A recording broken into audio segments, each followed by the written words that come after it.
like I'm floating through the air. The pain I felt is paid for, all is said and done. Oh, I am restricted, fixed upon the web. I need to kick the habit that my mind is breathing in. Break out, I've got to see. Spent all my life holding all of it closely.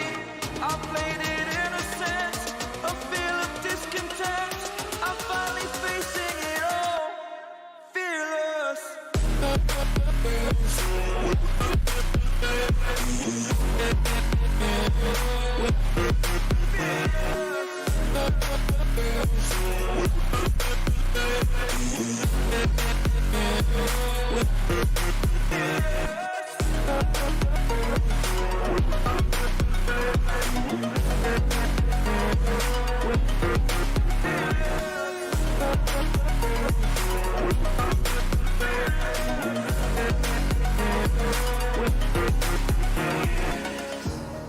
Burning the bridge that keeps us.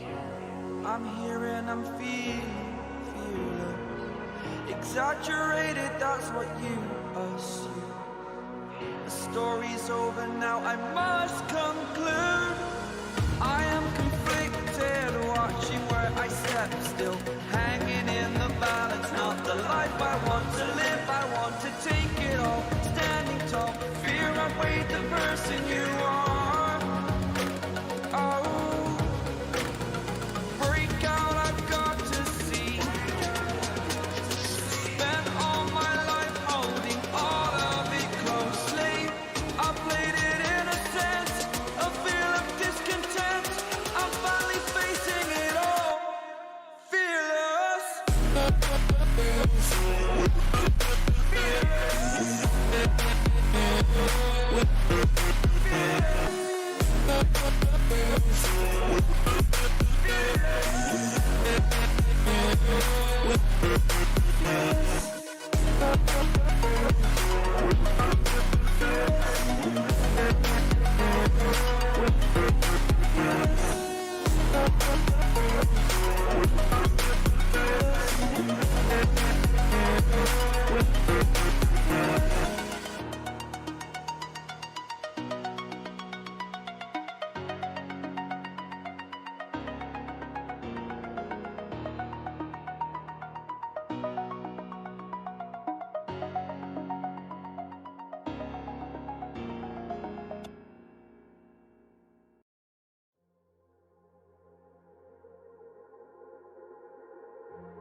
Mowed right through them. It's pretty ridiculous. He even had less net worth than the enemy carry the whole game and still didn't care. Like, this hero is really strong right now. The shard makes him really powerful. The diffusal blade supposedly nerfed, right, with the mana burn change actually was a buff to PL particularly, because he breaks down your mana so quickly, and now he actually deals more damage per mana, which is what he wants. It's kind of broken. So I don't know. This time I think the drafts are much more even, I would say. I think both teams have a good chance to win. But HellRaisers has a good way to deal with PL though, so I wouldn't discount them just because PL is broken. Alright, well, we're gonna have to take a look with our... Oh my goodness, a big pause there. Well, as we get underway with our game number 2 here, well, it'll be hard pressed, I think. I think, to me, it's going to depend a lot on this mid lane matchup, to be honest. Not discounting, of course, the impact that the supports bring, but both of these mid laners have like a pretty slow and steady early game, but then as soon as they hit that first item, they just explode and become one of the most relevant heroes on the map. And because both of these heroes are kind of the same, they want to do different things, of course, but ultimately, or it's not like a Storm Quap matchup, right? Where it's like, oh, who's going to get Orchid first? Quap's going to get the Yules. This is a bit different because they both just want to kill, not necessarily each other, but they want to kill around the map. So I think having these timings and analyzing that is going to be probably having the biggest impact here. So quite a tall order for XN. Quite a tall order. It's quite a fascinating matchup because Storm tends to be a bit stronger from min like 10 to 15 when he first gets Ball Lightning and he's impactful. And usually Ball Lightning plus like half an Orchid or whatever, right? And he can also gank with Orchid relatively early, but definitely not as impactful as TA with Blink Dezo, which is when you're probably the strongest hero on the map ever. So you have to kind of play on those timings. But the advantage the Storm has when it comes to playing competitive is that if this goes late, he's always strong. He's always going to get better and better. This is a really strong late game mid laner, one of the few that really always scales, whereas TA does fall off at a certain point. So there's a lot of security in your lineup, especially if you can take advantage of the early power spike with Ball Lightning. Usually Storms are okay. And I think this TA pick mitigates the potential greed I talked about earlier, because I think Troll Storm, PL plus TA is kind of similar. Okay. All right, well, I think we're set for a pretty explosive game here. We've got some decent rotators as well on over the mid lane. I think ET is going to be the best support player to rotate on over. ET Grimstroke are going to be pretty impactful in supporting or in rotating mid lane early on, as we have a pause out from Fraser. He's about to be hit with the Titan. Once again here, it's Zayac, who has himself a hammer. That's pretty clearly a hammer. That's not going to be anything closely resembling Maracas or otherwise. It's immediately getting good to go. Unfortunately, we're going to lose the horn. Play? What just happened? Oh. Another pause here, this time by Young G. Fraser's going to pause again. Seem to be having issues. Total lags. What did he see? Wow. It's like, yeah, I'm only getting caught because I'm lagging, guys, I swear. He's got Swashbuckle good to go here, so I don't think he should be caught here by the Fortune's End, but it's coming from Lil. He's going to need to dodge it. Nice dodge indeed. Zayac's not going to find anyone. Lil, at the very least, will find a rune, so this time around it's 3 bounties for the side of HellRaisers. I will say I love the early skirmishing now. I think we're done with this one. Yeah, we're done with this one. But I really wish that they would like slow all of the creep waves just a little bit more. Like only the first creep wave that spawns in, just so people can skirmish for like an extra 5 seconds in the mid lane before they have to run and block waves and stuff, right? Because mid laners, they're never going to mess up a block to avoid fight or to join a fight. But if it's, you know, an extra couple of seconds, then maybe they will. I don't know. I mean, I think it's a consideration. I think it's quite cool that a mid laner now has to decide whether to block effectively, super effectively, particularly bad matchups, or join the fight. And obviously for Storm TA, this doesn't matter because these guys don't want to join the fight early anyway. But when you have a mid laner like, say, Razor or even DP, which are actually really good in level 1 fights, you go, what do I do, right? And that choice to either fight or make sure your lane goes well adds a lot of complexity, strategically speaking, to the game, which I enjoy. Yeah, so, I actually, now that you look at it from that way, I completely agree with you. Thank you for giving me that perspective. I think that's only because I'm playing in Europe now, and someone actually made that comment. I was like, wow, I never considered that because I don't play mid. No, I mean, that's true. I mean, I guess my point is more for the side lanes then, because I think from mid, maybe you can keep it the same. For the side lanes, maybe we could implement something like that, because it's like, well, I have to run and block the waves already or something. All right, well, either way, I'm a big fan of the skirmishing. Basically, the rune changes have been super exciting to me, so happy to get more early fights. It's true. This DotA is definitely very exciting. Ice Frog was like, guys, we're only getting like 20 kills minute 30. We need to up that number. We're getting close to league numbers now. Yeah. Alrighty here, Munkushi so far having a pretty decent time in this bottom lane. Or is he? Yeah, there he is, 7-1. Everyone's pretty much dead even here. I saw a couple of missed CS over from XN. He's recovering nicely though, once again just bullying Young G, who's already got the bottle for himself, so he's going to be able to sip on this, and Zayac with a pretty early rotation as well is going to be able to deny XN from a little bit of extra HP. Doesn't have a bottle, probably won't build one anyway, but the regen would have been nice to have for sure. Yeah, I feel like this mid lane matchup is a bit Storm favored in the very early, and then once TA gets like 2 levels of refraction, like she does normal again.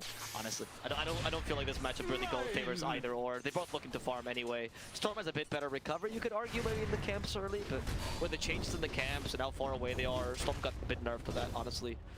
Because he can still farm the close camps, like the small camp and stuff, but if he wants to go to the medium camp, like especially as Dire, you have to take a whole trek, go through the mountain to find that medium camp. It's quite annoying. Yeah, I'd be curious to see like how popular TA is going to be or not, because I think right now you're at a pretty big disadvantage in the mid lane if you're not like a big bottle carrier, right? And TA, not really. No, TA is a good bottle carrier. No, TA is pretty good because you can bottle during refraction. It's just that some TAs choose not to because it makes you faster, but you can definitely build bottle. Okay, fair enough. Before, when TA wasn't supposed to be like super fast, get your item timings perfectly or else you lose the game, it used to be very common to go for TA, I think, TA bottle. I think as the game progresses and people realize there's a bit more leeway now in TA, they might go for this build again. Okay, well, bottom, stick charge will come out. First blood's actually top lane, though, where they will continue skirmishing and down bottoms. Antoha is going to then still go down to Zayac. Munkushi, nice job baiting. Did at least get one auto attack onto the doppelganger illusion, but he's going to need to buy another salve here and have Antoha ferry it out to him. 2 kills and 2 side lanes led by HellRaisers. So, again, off to a pretty decent start. And already we kind of start to see a mounting CS lead in this bottom lane, and especially where Rezo's 23 last hits to the 14 of the BL. Yep, they lost. xn丶e just lost his career mid, by the way, which is not too great. Yeah, saw that one. Yeah, in the bottom lane. Look at this xn. He's another support rotation. Lil's just going to zone him away from the water inn. Yeah, that's true. They are making sure to secure that lane for xn丶e. I think they understand that this matchup needs to be won because they're both kind of the early game tempo controllers, especially if you win it on Storm, because he activates a bit sooner than TA. He can go for early rotations. It can be really impactful. In the bottom lane, we have seen that Phantom Lancer just not having the best lane against the Necrophos, right? I did say it if they pick, or you said it, sorry. If Necrophos gets picked against PL, clearly they have a good matchup. I was hoping Spirit Lance would even this out, but honestly, ET is making the bigger impact here.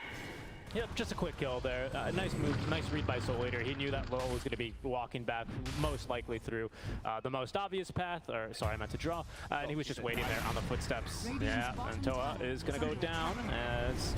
Yep, Stomp too. They do have Munkushi with a Stomp. Can they kill him? I don't know. They don't have too much damage anymore on Zayac. He can't tank the tower for too long. Zayac needs to get away. He gives the tower aggro to Resolution. Res is like, I guess I'll dive now? Doesn't have to hit Munkushi, just keeps spamming the death bolts. There's no doppelganger for 6 seconds. Munkushi can't farm during this time anyway, so it's still a win for HellRaisers. 10-1 charges. There's the XL though to try to save him. Is that going to be enough to kill the Necro? A lot of damage as he activates Ghost Shard right as the XL bursts. Not the best little combo there by Rezo, but he wanted to prevent the PL from dealing any further physical damage. Yeah, I mean, I think Rezo can afford to play like this. I mean, he's got infused raindrops, the Fairy Fire, a full wand, and Tango, so he's got a lot of regen. So I think he was maybe looking for the bait play there, considering Zayac was pretty much full HP thanks to the Tranquil Boots, ready to go back in. He's a bit low on mana, though, so they are going to lose a lot of this damage as soon as he's basically out of the mana regen. But so far, they're very happy with how little Munkushi is actually farming. They even get some good chip damage here onto the tower. Antoha. Antoha is struggling. Yeah, he literally really is. 2 hits and he lost. Oh my goodness, look at this. They're gonna die, they're gonna kill him. He got hammered down there, Richie. Antoha didn't stand a chance. He really did it. And guess what? It's not even gonna really get anything. What? Oh, a little smiley face. I was about to say, excuse me, I thought Zayac tipped him and all chat at the smiley face, so that's... Oh, they found the TA mid, by the way. They might just kill her. Storm? And he, oh no, the melt, surprising. xn丶e might just die to the side blades. Not quite, didn't get the angle, or maybe not enough range. xn丶e though, almost got that kill, but the DD really made a difference here for xn. Without the DD, probably would have gotten the kill because he could have just stayed there and fought, but the DD scared him off. Yeah, Antoha having a really difficult time in this bottom lane. Rezo just completely shutting down Munkushi, and we've got the ET just completely shutting down Antoha. It just feels like no one can do anything here. And what's unfortunate for them is they don't even have like a mid laner, like a pocket DP and Ember who can like just gank bottom and try and fix this. Although maybe Zayac went a little bit too far this time.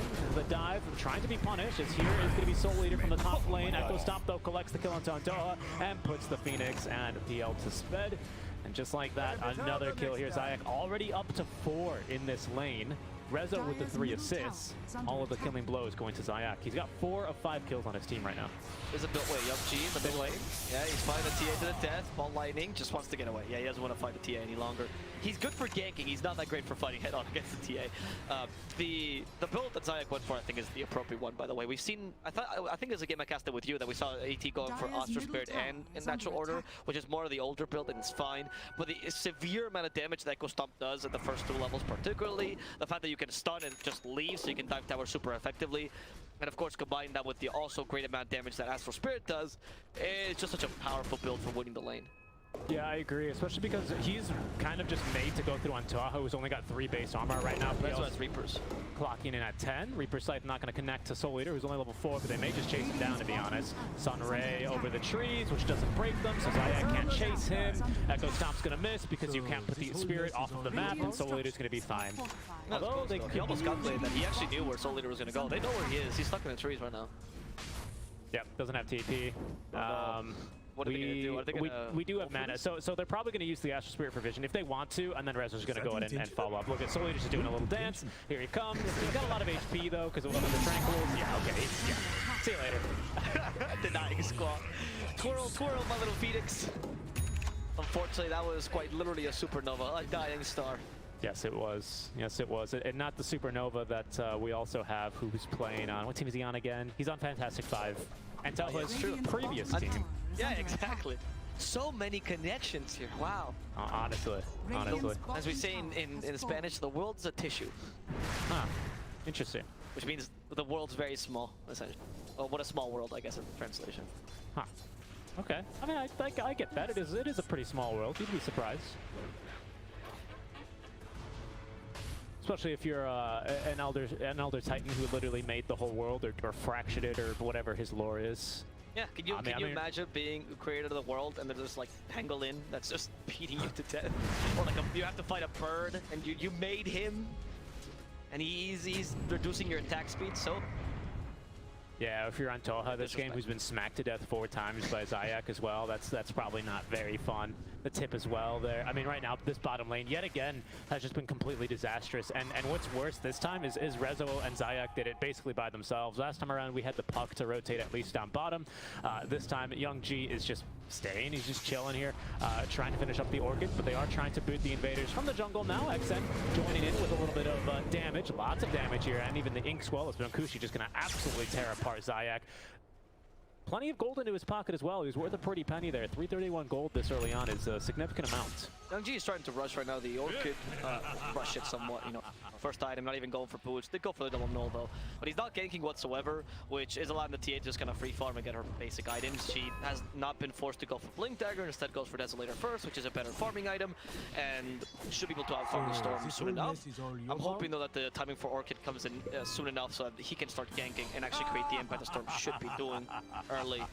It is just that there's not really too many great lanes to gank. Probably top is the best lane you can gank, but until you get Orchid, it's a bit of a tall order to kill this Spangle. So I get why Stormer's waiting and just biding his time, waiting for the big power spike. Yeah, and Pango, by the way, is going to be going for the Yule Scepter, so that classic just, so what is it, 4 or 5 seconds of lockdown build here eventually. With the ulti, if he can get on top of someone, it's always really nice to have that versus someone like the Troll Warlord with SoulEater. Okay, yeah, and that's the combo we're talking about. He immediately aggroed on over to Fraser instead. He wasn't aggro to the ward unit. Down bottom, they also get Zayac, but it looks like they will lose 2 heroes. Top lane, nicely done.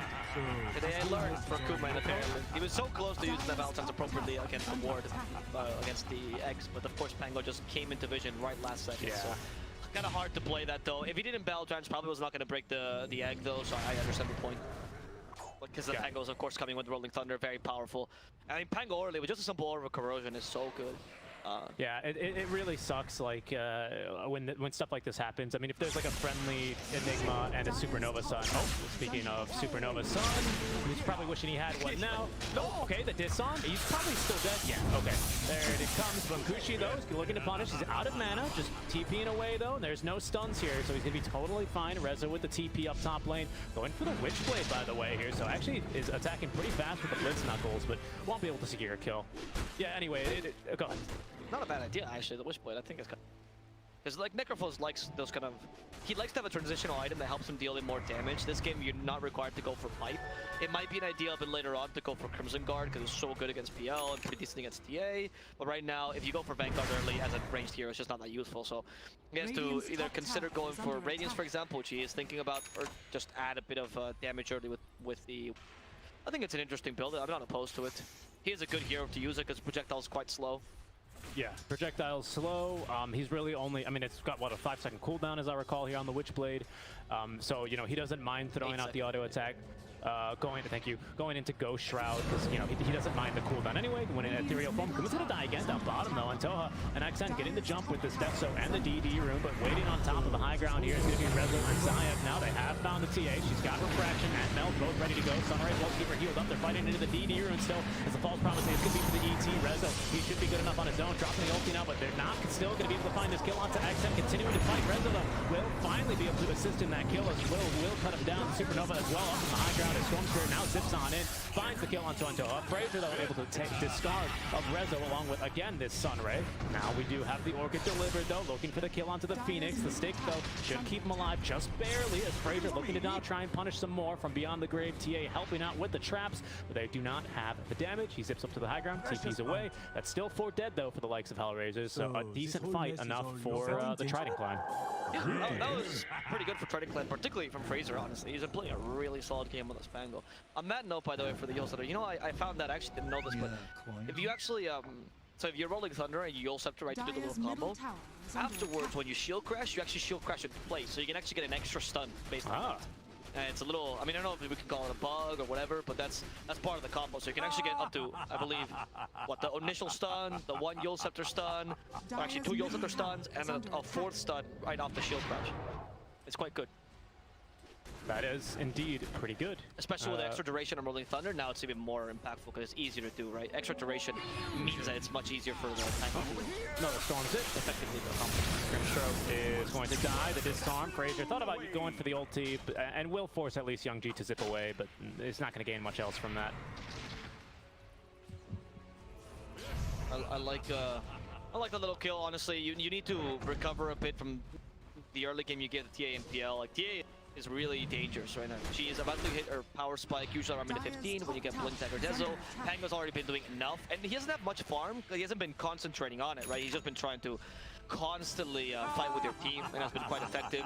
Cooman did not go for Battle Fury build, instead went for Maelstrom, which allows him to fight earlier, but these early fights have been unsuccessful, and now they have to deal with this PA power spike without losing too much.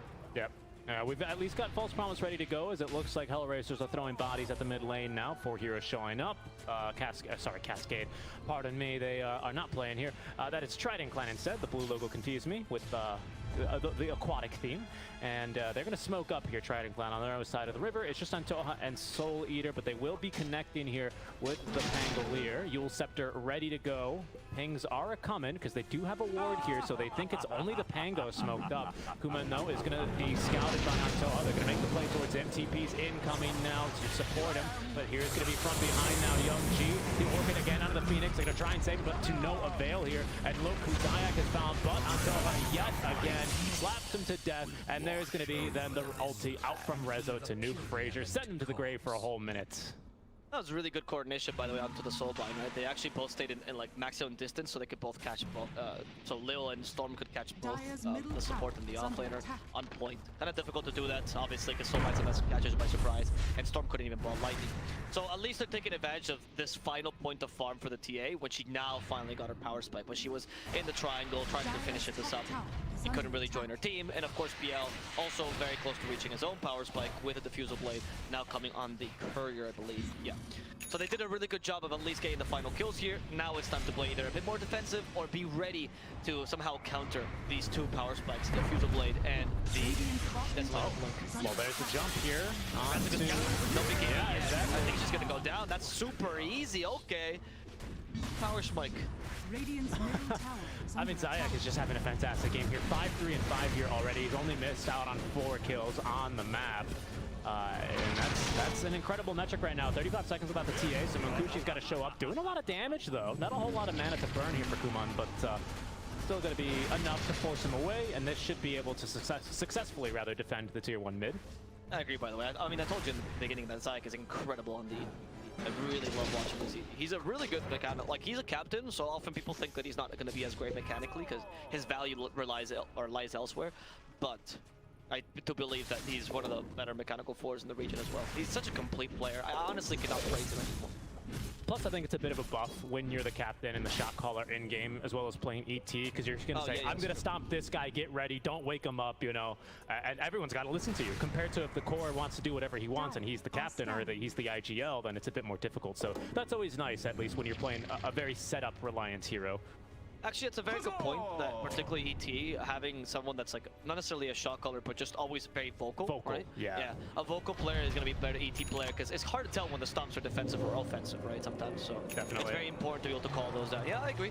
I think it does suit his playstyle. Lil is also quite a vocal player, so I think that those two combine well as supports in general. I bet the comms are non-stop talking right now as Rezo just sits there playing his Necro. Hey guys, I have Reaper side. He's just trying to farm. He needs to mute everyone for the first 20 minutes of the game. Particularly Lil, right? I mean, it's funny you say that actually, because in the previous team fight, which we had over here, this little skirmish over on this side of the map by the ward, by the way, quick smoke play here. They're going to try and fight yet again in the same spot. It was funny because we did actually get Zayac getting the false promise out from Lil, as they now have vision on the Storm Spirit. They're going to try and make the jump, but they're just a bit too far away, and they will be retreating successfully. Nice little sneaky ward here, by the way, that Trident Clan have placed down. It's a lot like the old high ground ward spot that used to exist here. Gives you a good amount of vision of anyone near the tier 1 tower. So another failed smoke, unfortunately, here by the Trident Clan. Yep, not too great. Mind you, it's not like it's that necessary. I think your late game is fine. But obviously, you would like to get the kills now, especially trying to play on your power space. Well, they're going to find the Phoenix here. Silent stuff. They want to prevent the Super Null. He has Healster, though. This could be a dangerous thing. Yeah, there we go. Ball lining, just trying to retreat. Rolling Thunder in the middle of this fight. And then to catch up to the Necrophos, who has Ghost Strike, though. She wouldn't be able to survive this. Fraser instead goes to the support. And poor Lil will not be able to get out of here alive. Resolution still let him get Reaper sight. He will do so on the Grimstroke, at least guaranteeing a single kill with support. And with the Earth player, they might be able to turn this around against the TA. Yes, they do. xn could not wake up in time. It's Zayac yet again turned this team fight into a, I mean, at least even, if not winning, because it's made for offlane, really, that you got there. Yeah, I would definitely say winning. Not only that, that's the second time you catch him. Good reveal there on the Yule Scepter. Hold that thought. Munkushi, no, he's going to be out of here. Doesn't really want to stick around for a fight. But big Yule Scepter there. Maybe allow him to turn the fight. He had Icarus dive. I'm surprised he didn't want to try and reposition there for a better Supernova.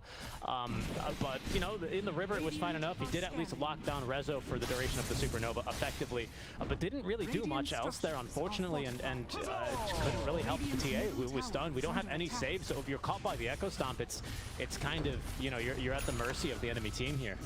I feel like that play was a nice play. Like the Supernova itself was nice, but how the team played around it was not too great. Pango tried to kind of rush in as fast as he could.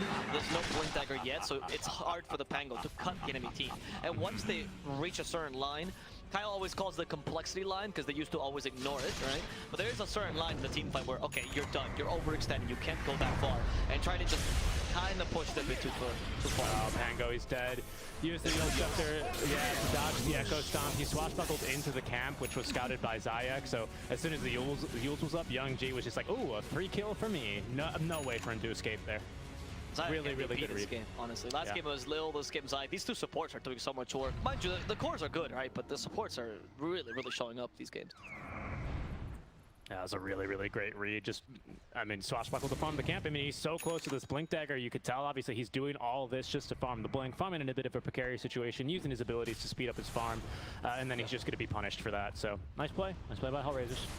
Yeah, you have to do your best here as Pango, because once you get the Blink, the team fights become much easier. The Supernovas can be used much more defensively, and you can just cut the enemy team's retreat, which is what he wanted to do last team fight, so it's not that bad. Rezo's about to get the Radiance, though. Exactly, yeah. He never got the memo he's supposed to be the 3. He's still thinking he's playing carry here, Rezo. Yeah, definitely. I mean, you know, you subtract the Witchblade, and this is, I mean, it's not quite reminiscent of the days when you'd have 3 heroes gank the mid lane Necro, and then he would all of a sudden get a triple kill, because he just had a stick. Like, but you know, it's a little bit reminiscent. He's playing a very aggressive style, and honestly, I think his play style suits it very well. Yes. And the hero is like, I think the hero composition, like this Necro build fits perfectly into what HellRaisers kind of need this game, especially earlier on when Troll is not quite yet ready to fight. He's actually going for the Aghanim Scepter here. Very exciting build. I like it because now that you don't go for Battle Fury, you need more area damage, right? And haste. The Whirling Axes are a source of area damage, not bad, especially with a talent. Also helps you farm a bit faster with, again, Maelstrom is okay as a farming item, just not as powerful as that Battle Fury.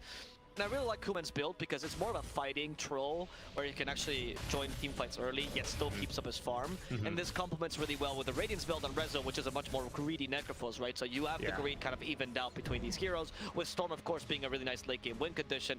The coordination of HellRaisers is top notch. They've been playing a really solid 2 games at DotA. The only thing I do have to add is, of course, when you use the Warlane Axis to dispel an enemy, the way that, I don't know if we'll even get it this game, unfortunately, for Antoha, but it's not going to be the hardest counter to the Inkswell, because whenever you dispel an enemy's Inkswell, it'll still pop. If that makes sense. You don't just remove it. So you'll still get that hard dispel no matter what, if we get the shard, of course, for Antoha. So just keep that in mind. It's not really the hardest counter in the world, but here they go.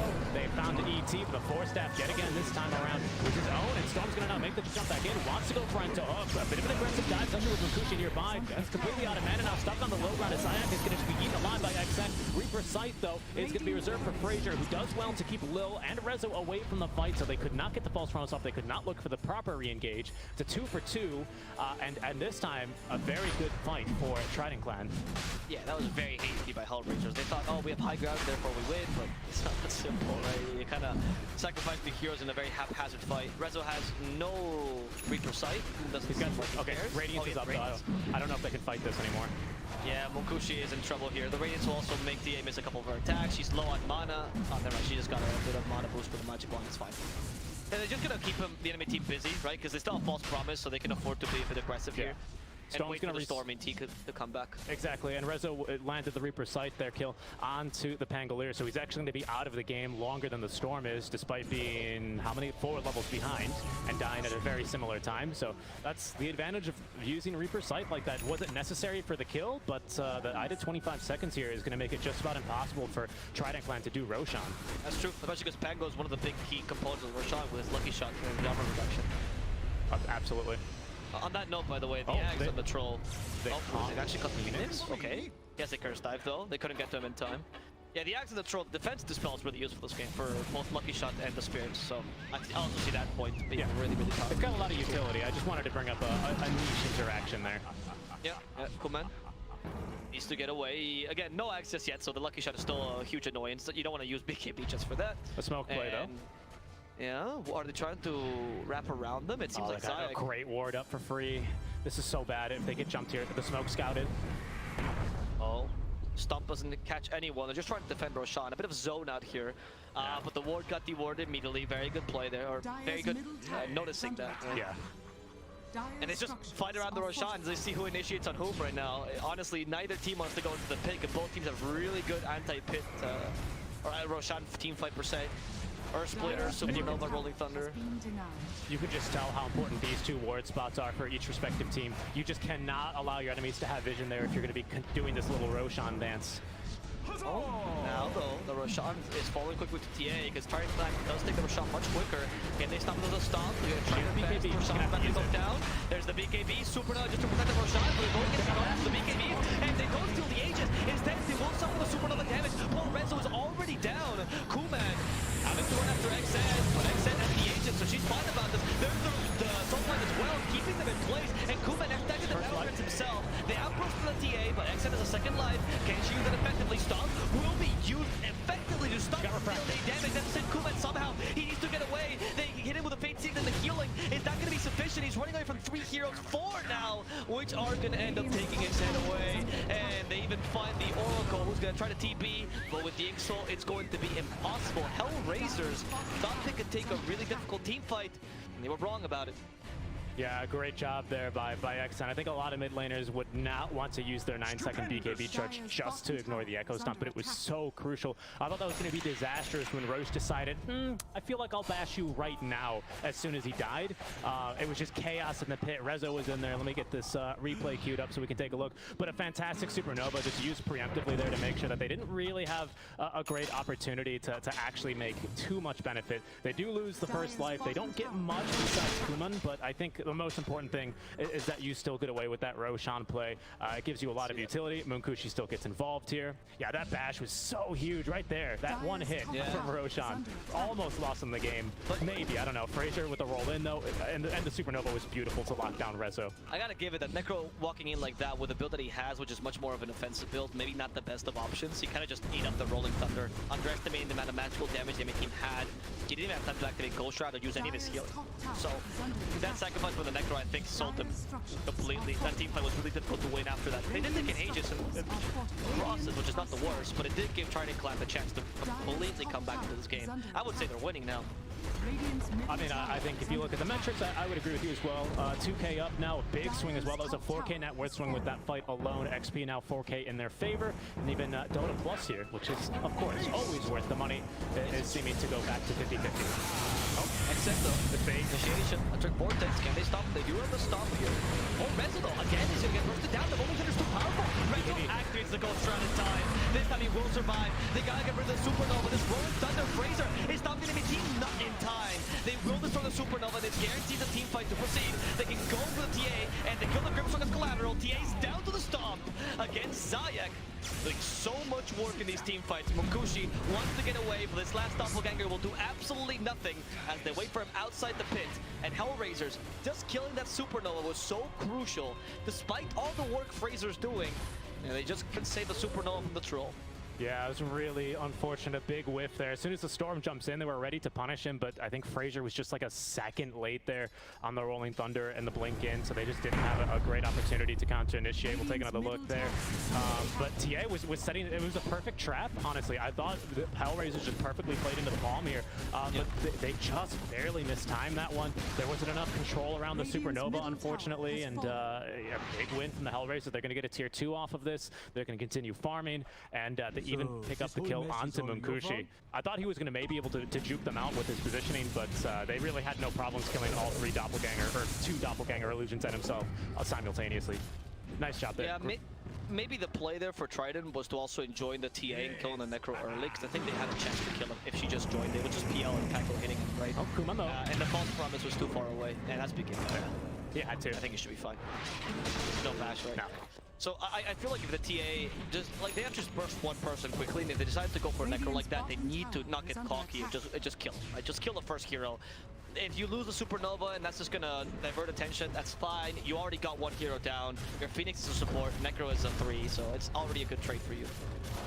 Careful, big TPs are coming. We've got ultis ready to play with no Supernova yet. xn just getting bursted through almost immediately. Gives up the refraction at the very least. Fraser does not have Rolling Thunder. We don't have Supernova for another 2 seconds yet either. Soulbind onto 2. We've got the sight of light, but a big Echo Stomp's going to sleep 4 here. Incoming for the ult free from Zayac. But a Supernova will come on in time. They're literally precise on the TA. She's dead for 2 minutes. And now Antoha's going to go down. Supernova is going to be scrambled here as the rest of HellRaisers continue chasing up further. They want PL, but unfortunately we're out of mana. Lil with the Blink Dagger going right into the base, though, leading them, charging them forward. But they've gotten a 3 already, and HellRaisers, with that team fight, may have just secured themselves the game. Zayac is so good. I don't know what else to say. Oh my goodness, that stomp literally won the game. And you couldn't tell either because there's so much visual clutter with the PL illusion and stuff. It's kind of hard to tell when he's stomping. It's not the most clear indication. And you know, I think that's kind of crushing. Maybe the wooden PC, they're running in low settings so they can't see the spirit of time. I don't know. Because they're struggling to stop those stomps from being effective. They're always just bunching up or pseudo-bunching up. I was like barely in range of all those 4 heroes. It was incredible. Perfect placement. Seriously. Absolutely perfect placement. And now Munkushi just trying his best, throwing forward the spirits. He does have the shards, so Spirit Lance is super annoying at burning just all the mana. Fraser's in now. Chorola's got BKB, will he be able to activate it? Nice usage there on the Edict to prevent him from taking too much magic damage. BKB active as well as the wand, gives him enough mana to use the ulti should he need to. Here's Zayac threatening with another big stomp. Storm, no, he's already in. Onto SoulEater, forcing the Euro Scepter out. Soulbind now onto 2. They're going to be able to burst through the Phoenix, though. Good damage here onto at least the Necro, especially with doubling up on the Spirit Lance, but it's still not enough damage. They're just going to be able to walk away. Yeah, too much healing. Yet again, last game it was Ava plus Necro, this game is the Oracle plus Necro. But that healing constantly keeps the Storm alive, allows him to go for these really difficult, almost risky plays and get away with it, which is something that Trident Clan is really struggling to punish. EL's not particularly known for his first damage. He's great at surviving the teamfight for long, but he just kind of chips at you little by little, and he's struggling to use that. Finally has the shard though, which actually adds a lot to that chip damage. Damage in general. Fraser with the X-Well has the Shivas. Shiva zones out the PL. He's like, nope, I hate the cold. I think we I'm have... not wearing any clothes. I can't deal with Shivas. Who gets Storm? Is it Ags? It is Ags. So we've got budget Black Hole for Young G. I like this against PL particularly, right? Oh, we have Naxxor now for the Pango though. A bit more team fight. Really important, because I think Fraser has been kind of the reason why Trident has been able to win this team fight. So those Rolling Thunder has been incredible. And then you combine that with a Swashbuckle, perfect.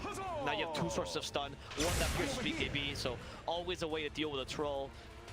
Maybe this next team fight will go better for them. Yeah, I agree. They need something. The Storm X is very, very concerning, and I think actually this is one of those games where you strongly consider, after the BKB, of course, going for the Aghanim Shard. I think it's just that good here. The overload bounces for you and your team versus the PL. Yeah, the overload charges. They no longer double bounce if you get the 25 talent. That was fixed. I don't know if that was ever intended or not. But either way, whether or not it was, it's been removed from the game. So you no longer give all of your teammates bouncing attacks, which would have been pretty ridiculous versus the PL. But either way, it's super, super strong, this game. XN, I thought it was going to be for the Divine Rapier, but it'll be for the MKB instead. Rezo, he's being super pesky with this Radiance, but he's also found the Elven Tunic for himself, so his evasion is becoming a really big issue for the likes of Trident Clan.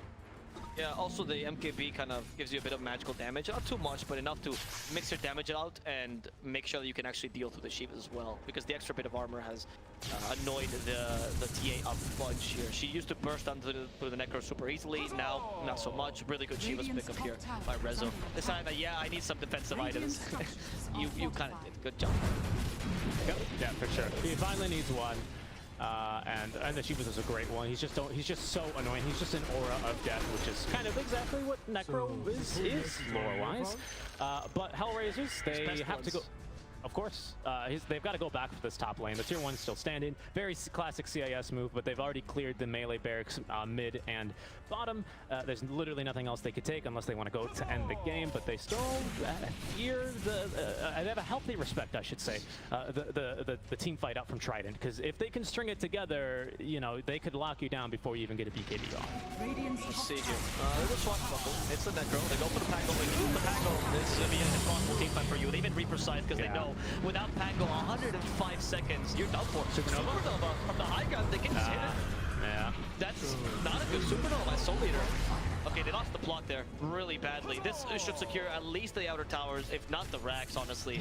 Pango is so crucial for your team fights, and even if Phoenix buys back, there's no Supernova. What was that? Yeah, I'm not really sure. Supernova now is going to be ready to go in another minute and a half. Unfortunately, I don't have a great answer for you there. I mean, it was a really nice play to put it right on top, but just no follow-up, especially once Fraser is dead, and they're just going to bulldoze your entire base here. TA, it is not enough money for Rapier anyway, so she can't just buy out for it. No longer grants True Strike anyway, so maybe it's not even the right item in this game. We'll see.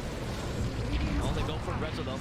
He's been stuck. There's the X-Well, but Rezo now can tank a fair amount, even as they try to surround as well. They get locked up, and it's the Eden Stomp, the Vortex catches the Stomp on top of that. They're gonna be able to kill antoha super easily. Munkushi tried to get away with a double ganger. He will barely make it. No, the Axes, can they kill him with the whirling Axes? They will do so. The Axe doing incredible work, and PL calls the GG. He's done with this game. Too much AoE stuns.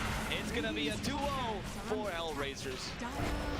Pretty clean execution from these guys. I think they were the favorites going in, being just barely third place last time around. They were the only ones to actually take a game off of PuckChamp as well, who are now, of course, who finished first, rather, in the lower division last time around in our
I'm here and I'm feeling fearless. Exaggerated, that's what you assume.